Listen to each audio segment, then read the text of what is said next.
신약성경 마태복음 16장 24절 말씀입니다.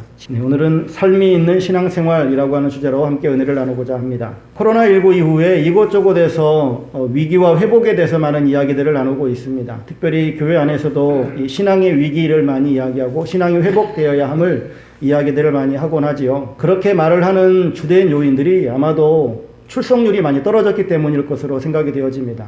코로나를 기점으로 해서 유튜브로 예배가 이제 생중계되어지는 그런 교회들이 많아졌고, 사실 거의 대부분의 교회들이 그렇게 한다라고 보여지고요.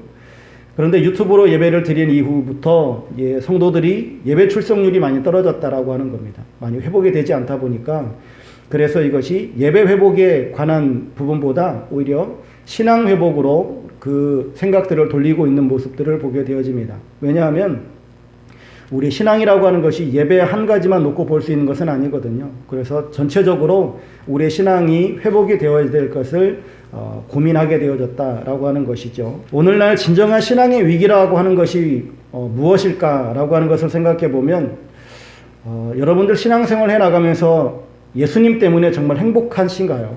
예수님을 믿으니까 이렇게 행복할 수가 없다. 그리고 하나님께서 나를 구원해 주셨고 예수 그리스도의 그 십자가 은혜가 너무 커서 정말로 감격 가운데 살아갔을 때가 있었는데, 어느샌가 그 감격이 다 사라져버리고 지금은 교회에 오고 예배를 드리는 것도 왠지 숙제처럼 하고 있는 그런 모습은 아닌가, 이런 고민이 되어지기도 합니다.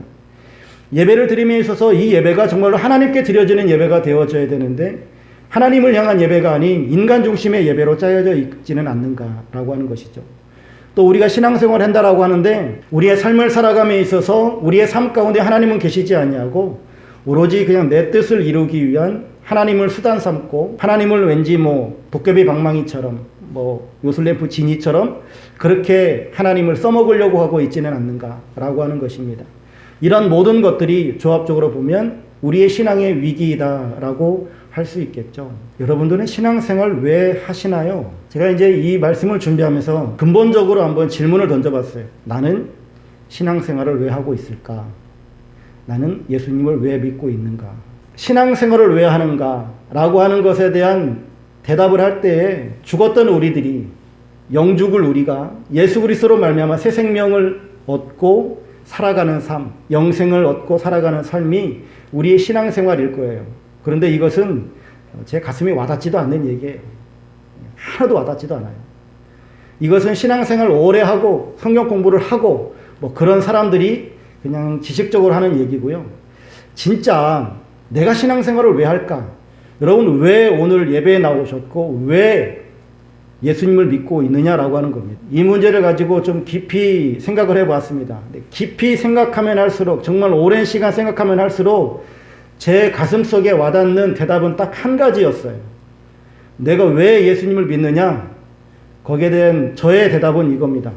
예수님이 믿어지니까요. 저는 예수님이 믿어져서 예수님을 믿어요. 성경에 기록되어져 있는 그 모든 말씀들이 믿어져서 예수님을 믿어요. 나는 죄인이었던 나를 하나님께서 긍휼히 여겨주시고 선택하여 주시고 예수님을 이 땅에 보내주시고 그 주님께서 나를 위해서 십자가에 죽으시고 부활하셨고 승천하셨다라고 하는, 그리고 이후에 심판주로 다시금 오실 거라고 하는 이 모든 사실들이 믿어져서 예수님을 믿어요.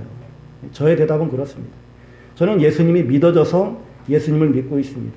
그런데 제가 이렇게 신앙생활을 할 수 있었던 근원적인 이유는 무엇일까 생각해 보니 하나님의 은혜라고 하는 것밖에 대답할 말이 없어요. 에베소서 2장 8절에도 우리들에게 말씀하고 있는 바와 같이 너희는 그 은혜에 의하여 믿음으로 말미암아 구원을 받았다라고 성경은 말씀해 주고 있습니다. 우리는 하나님께서 우리들에게 은혜를 베풀어 주심으로 말미암아 우리가 예수님을 믿게 되어졌다라고 하는 겁니다. 그러면 하나님이 왜 우리에게 은혜를 베푸셨을까요? 무조건적인 선택이에요. 우리의 어떤 지식으로 그걸 해석해낼 수가 없어요. 하나님의 무조건적인 선택이었다라고 하는 사실입니다. 여러분, 문삼석 씨의 그냥이라고 하는 아주 짤막한 시가 있는데, 엄마, 내가 왜 좋아? 그냥. 넌 엄마가 왜 좋아? 그냥. 이거예요. 우리가 하나님을 믿고 있는 이유, 100가지 1000가지가 되어서 우리가 하나님을 믿는 것이 아니라, 저는 그냥 믿어져서 믿는다고 그랬잖아요. 그냥 하나님이 좋아요. 특별한 어떤 이유 때문이 아닌 그냥 하나님이 좋고 그냥 하나님을 우리는 경외하고 살아가는 우리의 모습이 아닐까 싶습니다. 그러면 우리가 정말로 하나님을 사랑하고 그리고 하나님의 뜻을 준행하며 살기를 원하는 우리들이 과연 어떻게 살아가는 것이 올바른 삶일까라고 하는 것을 고민할 수밖에 없죠. 우리가 어떻게 살아가는 것이 정말로 바른 삶일까? 어거스틴의 신국론이라고 하는 책이 있습니다. 이 세상에는 하나님의 법과 세상의 법이 있어요. 이 세상을 살아가는 우리들에게는 하나님의 법과 세상의 법이 있는데 이 두 법이 만약에 상충되어질 때 우리는 어떠한 법을 따라야 되느냐? 하나님의 법을 따라야 된다라고 말하고 있습니다. 왜냐하면 하나님의 법이 상위법이기 때문에 그러합니다. 예를 들어서 이러한 것이에요. 우리가 남에게 돈을 꾸어줬을 때 그 돈을 꾸어주게 되어지면 이자를 받는 것은 정당한 겁니다. 그거를 나쁘다라고 말할 수 없어요. 그건 정당한 겁니다. 정당한 권리예요. 근데 하나님의 법은 무엇이라고 말씀하냐면 만약에 가난한 자에게 돈을 꾸어줬을 때는 이자를 받지 말라라고 말씀하세요. 그렇다면 우리가 이제 돈을 꾸어줬단 말입니다. 부자에게 꾸어줄 수도 있고 가난한 자에게 꾸어줄 수도 있죠. 그렇쨌든 돈을 꾸어줬을 때 세상의 법에서는 모든 사람에게 이자를 받는 것, 이것은 정당한 대가예요. 하지만 내가 가난한 자에게 돈을 꾸어줬을 때는 그 사람에게 이자를 받지 말라라고 하는 것이 하나님의 법입니다. 그렇다고 한다면 우리는 이 두 가지 법 가운데 하나를 선택해야 되는 거예요. 하나님을 믿는 하나님의 도성에 살고 있는 하나님의 백성인 내가 세상의 법대로 이자를 받으며 살 것이냐, 아니면 가난한 자에게 내가 돈을 빌려줬으니 나는 이자를 받지 않겠다라고 살 것이냐라고 하는 것이죠. 이 두 가지의 법 중에 우리는 하나를 선택해야 된다라고 하는 거예요. 여러분들은 어떻게 하시겠습니까? 여기에서 이제 우리가 하나님의 사람으로서 하나님의 법을 따라갈 것이냐, 세상의 법을 따라갈 것이냐를 이제 선택하게 되어지는 거예요. 우리가 하나님의 사람이라고 그래서 우리가 살아가는 삶의 양식이 하나님의 법만을 따라간다라고 생각해서는 안 돼요. 우리는 하나님의 법을 알고 있음에도 불구하고 하나님의 법이 아닌 세상의 법을 따라갈 때가 얼마나 많이 있느냐라고 하는 것이죠. 그러하기에 우리가 하나님의 법을 따라가야 되는데, 그런데 우리의 삶을 돌이켜보면 우리는 하나님의 법을 따라가기보다는 오히려 세상의 법을 따라갈 때가 더 많이 있더라라고 하는 것이죠. 왜 우리는 성경도 읽고 그리고 설교도 듣고 그리고 하나님께서 나에게 무엇을 원하시는지도 알고 있는데 왜 그럼에도 불구하고 우리는 세상의 법을 따라가면서 살아가고 있을까라고 하는 것이죠. 나는 왜 하나님의 사람임에도 불구하고 세상 법을 따라가고 있는가? 여기에 대한 진지한 질문이 있어야 된다라고 하는 거예요.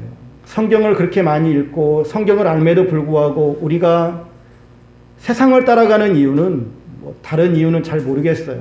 근데 제가 보는 관점에서는 그래요. 무엇이냐면 삶이 있는 성경 읽기가 안 돼요.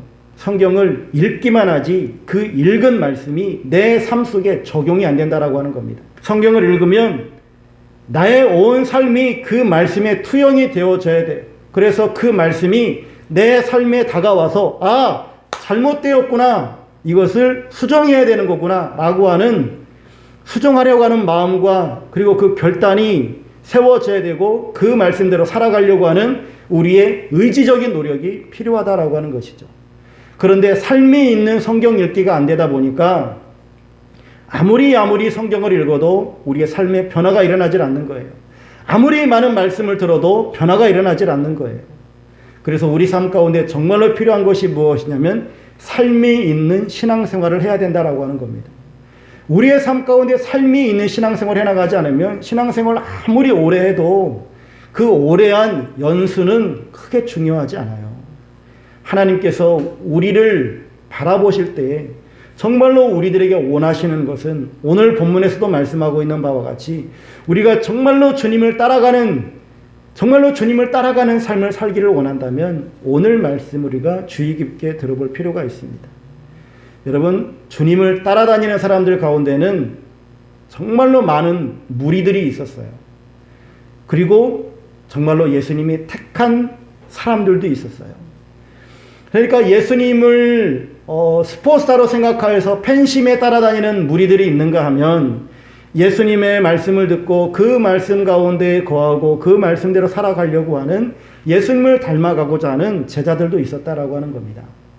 많은 그리스도인들이 있을 수 있습니다. 하지만 그 많은 그리스도인들이 정말로 주님을 닮아가려고 하는 제자의 삶을 살아가는가? 아니면 그저 예수님을 슈퍼스타로 생각하면서 팬심에 따라서 그냥 따라다니는 무리인가? 정말 우리 모든 성도님들은 예수님의 제자가 되어지고 또한 주님을 닮아가는 여러분들의 삶이 될 수 있기를 주의 이름으로 축원합니다.